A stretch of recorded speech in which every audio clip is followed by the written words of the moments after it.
Chapter 13. A few days after this visit, Mr. Bingley called again, and alone. His friend had left him that morning for London, but was to return home in 10 days' time. He sat with them above an hour, and was in remarkably good spirits. Mrs. Bennet invited him to dine with them, but, with many expressions of concern, he confessed himself engaged elsewhere. "Oh, next time you call," said she, "I hope we shall be more lucky." He should be particularly happy at any time, etc., etc., and if she would give him leave, would take an early opportunity of waiting on them. "Oh, can you come tomorrow?" Yes, he had no engagement at all for tomorrow, and her invitation was accepted with alacrity. He came, and in such very good time that the ladies were none of them dressed. In ran Mrs. Bennet to her daughter's room, in her dressing gown, and with her hair half finished, crying out, "Oh, my dear Jane, make haste and hurry down. He has come. Mr. Bingley is come. He is indeed. Make haste, make haste. Here, Sarah, come to Miss Bennet this moment, and help her on with this gown. Oh, never mind Miss Lizzie's hair." "We will be down as soon as we can," said Jane, "but I dare say Kitty is forwarder than either of us, for she went upstairs half an hour ago." "Oh, hang Kitty! What has she got to do with it? Come, be quick, be quick. Where is your sash, my dear?" But when her mother was gone, Jane would not be prevailed on to go down without one of her sisters. The same anxiety to get them by themselves was visible again in the evening. After tea, Mr. Bennet retired to the library, as was his custom, and Mary went upstairs to her instrument. 2 obstacles of the 5 being thus removed, Mrs. Bennet sat looking and winking at Elizabeth and Catherine for a considerable time, without making any impression on them. Elizabeth would not observe her, and when at last Kitty did, she very innocently said, "What is the matter, mamma? Why do you keep winking at me? What am I to do?" "Oh, nothing, child. I did not wink at you." She then sat still 5 minutes longer, but unable to waste such a precious occasion, she suddenly got up, and saying to Kitty, "Oh, come here, my love, I want to speak to you," took her out of the room. Jane instantly gave a look at Elizabeth, which spoke her distress at such premeditation, and her entreaty that she would not give into it. In a few minutes Mrs. Bennet half opened the door and called out, "Oh, Lizzie, my dear, I want to speak to you." Elizabeth was forced to go. "We may as well leave them by themselves, you know," said her mother, as soon as she was in the hall. "Oh, Kitty and I are going upstairs to sit in my dressing room." Elizabeth made no attempt to reason with her mother, but remained quietly in the hall, till she and Kitty were out of sight, then returned to the drawing-room. Mrs. Bennet's schemes for this day were ineffectual. Bingley was everything that was charming, except the professed lover of her daughter. His ease and cheerfulness rendered him a most agreeable addition to their evening party, and he bore with the ill-judged officiousness of the mother, and heard all her silly remarks with a forbearance and command of countenance particularly grateful to the daughter. He scarcely needed an invitation to stay supper, and before he went away an engagement was formed, chiefly through his own and Mrs. Bennet's means, for his coming next morning to shoot with her husband. After this day Jane said no more of her indifference. Not a word passed between the sisters concerning Bingley, but Elizabeth went to bed in the happy belief that all must speedily be concluded, unless Mr. Darcy returned within the stated time. Seriously, however, she felt tolerably persuaded that all this must have taken place with that gentleman's concurrence. Bingley was punctual to his appointment, and he and Mr. Bennet spent the morning together, as had been agreed upon. The latter was much more agreeable than his companion expected. There was nothing of presumption or folly in Bingley that could provoke his ridicule, or disgust him into silence, and he was more communicative and less eccentric than the other had ever seen him. Bingley, of course, returned with him to dinner, and in the evening Mrs. Bennet's invention was again at work to get everybody away from him and her daughter. Elizabeth, who had a letter to write, went into the breakfast-room for that purpose soon after tea, for as the others were all going to sit down to cards, she could not be wanted to counteract her mother's schemes. But on returning to the drawing-room, when her letter was finished, she saw, to her infinite surprise, there was reason to fear that her mother had been too ingenious for her. On opening the door, she perceived her sister and Bingley standing over the hearth, as if engaged in earnest conversation, and had this led to no suspicion, the faces of both, as they hastily turned round and moved away from each other, would have told it all. Their situation was awkward enough, but hers she thought was still worse. Not a syllable was uttered by either, and Elizabeth was on the point of going away again when Bingley, who as well as the other had sat down, suddenly rose, and whispering a few words to her sister ran out of the room. Jane could have no reserves from Elizabeth, where confidence would give pleasure, and instantly embracing her, acknowledged with the liveliest emotion that she was the happiest creature in the world. "Oh, 'tis too much," she added, "by far too much. I do not deserve it. Oh, why is not everybody as happy?" Elizabeth's congratulations were given with a sincerity, a warmth, a delight which words could but poorly express. Every sentence of kindness was a fresh source of happiness to Jane, but she would not allow herself to stay with her sister, or say half that remained to be said for the present. "Oh, I must go instantly to my mother," she cried. "I would not on any account trifle her with her affectionate solicitude, or allow her to hear it from anyone but myself. He has gone to my father already. Oh, Lizzie, to know that what I have to relate will give such pleasure to all my dear family! How shall I bear so much happiness?" She then hastened away to her mother, who had purposely broken up the card party and was sitting upstairs with Kitty.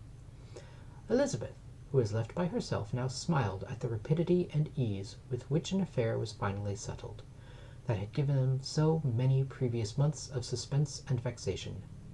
"And this," said she, "is the end of all his friend's anxious circumspection, of all his sister's falsehood and contrivance, the happiest, wisest, most reasonable end." In a few minutes she was joined by Bingley, whose conference with her father had been short and to the purpose. "Where is your sister?" he said hastily, as he opened the door. "With my mother upstairs. She will be down in a moment, I dare say." He then shut the door, and coming up to her claimed the good wishes and affection of a sister. Elizabeth honestly and heartily expressed her delight in the prospect of their relationship.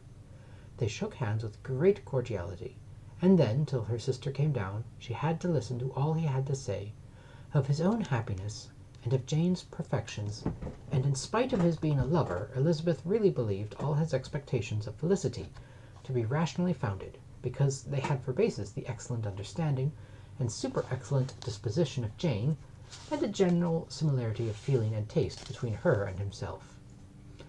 It was an evening of no common delight to them all. The satisfaction of Miss Bennet's mind gave such a glow of sweet animation to her face as made her look handsomer than ever. Kitty simpered and smiled, and hoped her turn was coming soon. Mrs. Bennet could not give her consent or speak her approbation in terms warm enough to satisfy her feelings, though she talked to Bingley of nothing else for half an hour, and when Mr. Bennet joined them at supper his voice and manner plainly showed how really happy he was. Not a word, however, passed his lips in allusion to it, till their visitor took his leave for the night. But as soon as he was gone, he turned to his daughter and said, "Jane, I congratulate you. You will be a very happy woman." Jane went to him instantly, kissed him, and thanked him for his goodness. "You are a good girl," he replied. "I have great pleasure in thinking you will be so happily settled. I have not a doubt of your doing very well together. Your tempers are by no means unlike. You are, each of you, so complying, that nothing will ever be resolved on, so easy, that every servant will cheat you, and so generous that you will always exceed your income." "Oh, I hope not so. Imprudence or thoughtlessness in money matters would be unpardonable in me." "Exceed their income? Why, my dear Mr. Bennet," cried his wife, "what are you talking of? Why, he has 4,000 or 5,000 a year, and very likely more." Then, addressing her daughter, "Oh, my dear, dear Jane, I am so happy. I am sure I shan't get a wink of sleep all night. I knew how it would be. I always said it must be so. At last, I was sure you could not be so beautiful for nothing. I remember, as soon as I ever saw him, when he first came into Hertfordshire last year, I thought how likely it was that you should come together. Oh, he is the handsomest young man that was ever seen." Wickham, Lydia, were all forgotten. Jane was beyond competition her favourite child. At that moment she cared for no other. Her youngest sister soon began to make interest with her for objects of happiness which she might in the future be able to dispense. Mary petitioned for the use of the library at Netherfield, and Kitty begged very hard for a few balls there every winter. Bingley, from this time, was of course a daily visitor at Longbourn, coming frequently before breakfast, and always remaining till after the supper, unless when some barbarous neighbour, who could not be enough detested, had given him an invitation to dinner, which he thought himself obliged to accept. Elizabeth had now but little time for conversation with her sister, for while he was present Jane had no attention to bestow on anyone else, but she found herself considerably useful to both of them in those hours of separation that must sometimes occur. In the absence of Jane he always attached himself to Elizabeth, for the pleasure of talking to her, and when Bingley was gone, Jane constantly sought the same means of relief. "He has made me so happy," said she, one evening, "by telling me that he was totally ignorant of my being in town last spring. I had not believed it possible."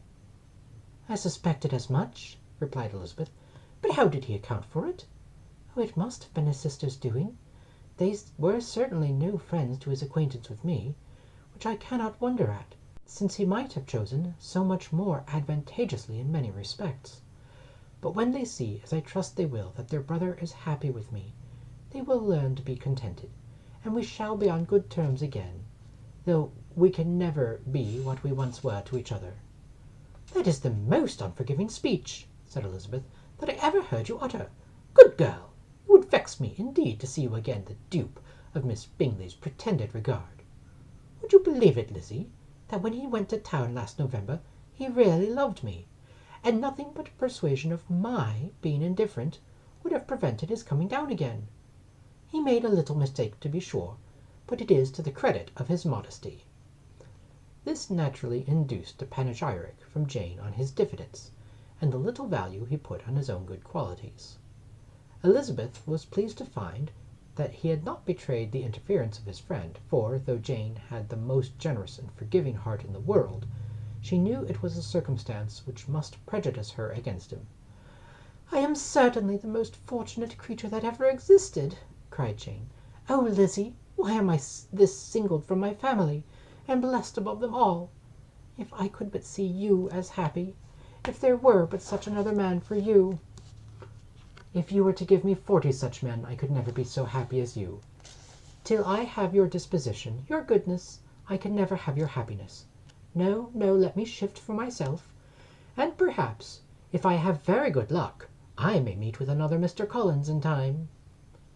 The situation of affairs in the Longbourn family could not be long a secret. Mrs. Bennet was privileged to whisper it to Mrs. Phillips, and she ventured without any permission to do the same by all her neighbours in Meryton. The Bennets were speedily pronounced to be the luckiest family in the world, though only a few weeks before, when Lydia had run away, they had been generally proved to be marked out for misfortune.